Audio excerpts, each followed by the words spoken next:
నమస్తే అండి, నా పేరు డాక్టర్ రజా ఎండి హోమియో. ఈరోజు మనం చలికాలంలో వచ్చే వ్యాధులు వాటి లక్షణాలు ఏంటి అనేది తెలుసుకుందామండి.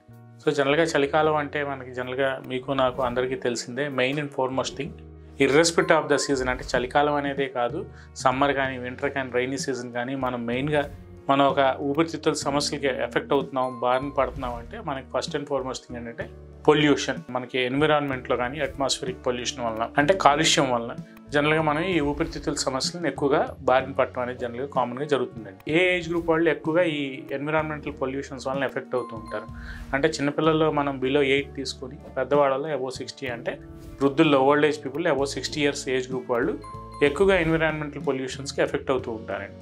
దీంట్లో మనం క్లాసిఫై చేసుకుంటూ ఉంటే మెయిన్గా ఊపిరితిత్తుల సమస్యల్లో మనం ఫస్ట్ అండ్ ఫార్మోస్ట్ థింగ్ తీసుకోవాల్సింది ఏంటంటే న్యూమోనియా. దీంట్లో కూడా మనకి క్లాసిఫికేషన్స్ ఉంటాయి.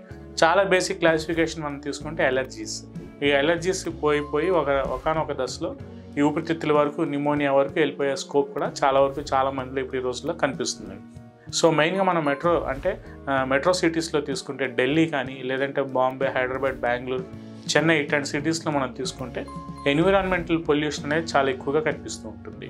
అంటే మనం స్మోక్ చేయకపోయినా రెగ్యులర్గా మనం ఆ పొల్యూషన్తో రెగ్యులర్గా 3 to 4 సిగరెట్స్ మనం స్మోక్ చేస్తే మనకి ఎంతైతే మనం ఎఫెక్ట్ అవుతూ ఉంటాం, వాటి యొక్క హెల్త్ హజార్డస్కి, ఆ నికోటిన్కి ఎఫెక్ట్ అవుతూ ఉంటాం, మన ఊపిరితిత్తులు ఎఫెక్ట్ అవుతూ ఉంటాయి, దానికి డ్యామేజ్ అవుతూ ఉంటాయో అంత ఎఫెక్ట్ అనేది నార్మల్ హెల్తీ ఇండివిజువల్స్లో కూడా పడుతూ ఉంటుంది. అదే మనకి ఢిల్లీ లాంటి ప్రదేశాల్లో తీసుకుంటే జనరల్గా 30 సిగరెట్స్ ఎంతైతే ఒక ఇండివిజువల్ తాగితే నికోటిన్ అనేది డిపాజిట్ అవుతూ ఉంటుందో, బ్లడ్లో అవుతూ ఉంటుందో, ఎఫెక్ట్ లంగ్స్ డ్యామేజ్ అవుతూ ఉంటాయో అంత పర్ డే ఒక ఇండివిజువల్కి, ఒక హెల్దీ ఇండివిజువల్కి అంత ఎఫెక్ట్ అనేది గురవటం అనేది జనరల్గా జరుగుతూ ఉంటుందండి.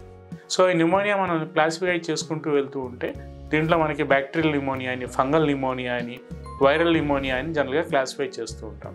అలాగే ఈ పొల్యూషన్ పక్కన పెడితే మనం దీంట్లో మనకి ఈ ఫ్యాక్టరీస్లో నుంచి కానీ, బయట చిమ్నీస్లో వచ్చే స్మోక్ కానీ, లేదంటే ఆ కెమికల్స్ రిలీజ్, ఆ చిమ్నీస్లో నుంచి రిలీజ్ అయ్యే chemicals, toxic fumes, toxic gases కానీ, లేదంటే మనకి బర్డ్ ఫీకల్ మ్యాటర్లో నుంచి, బర్డ్ ఎక్స్క్రీటాల నుంచి వచ్చే పాలెన్స్ వల్ల కూడా, లేదంటే ఫ్లవర్స్లో ఉండే అంటే మనం బయట వెస్ట్రన్ కంట్రీస్లో తీసుకుంటే పాలెన్ ఎలర్జీ, పాలెన్ డస్ట్ అనేది చాలా ఎక్కువగా కనిపిస్తూ ఉంటుంది.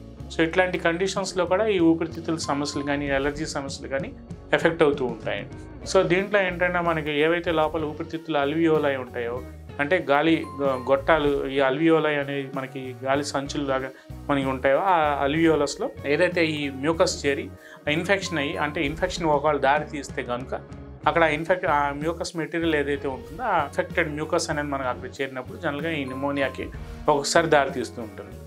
దీంట్లో బేసిక్గా ఎవరికైనా సరే ఒక హెల్దీ ఇండివిజువల్కి ఇన్ఫెక్షన్ అనేది వచ్చింది అంటే విపరీతమైన జ్వరం రావటం కానీ, చిల్స్ విత్ రైగర్స్ రావటం, జనరల్గా విపరీతమైన దగ్గది రావటం, ఒక రకమైన రెస్పిరేటరీ రేట్, సాచురేషన్స్ అవి కొద్దిగా డ్రాప్ అవటం కామన్గా న్యూమోనియాలో కనిపిస్తూ ఉంటాయండి.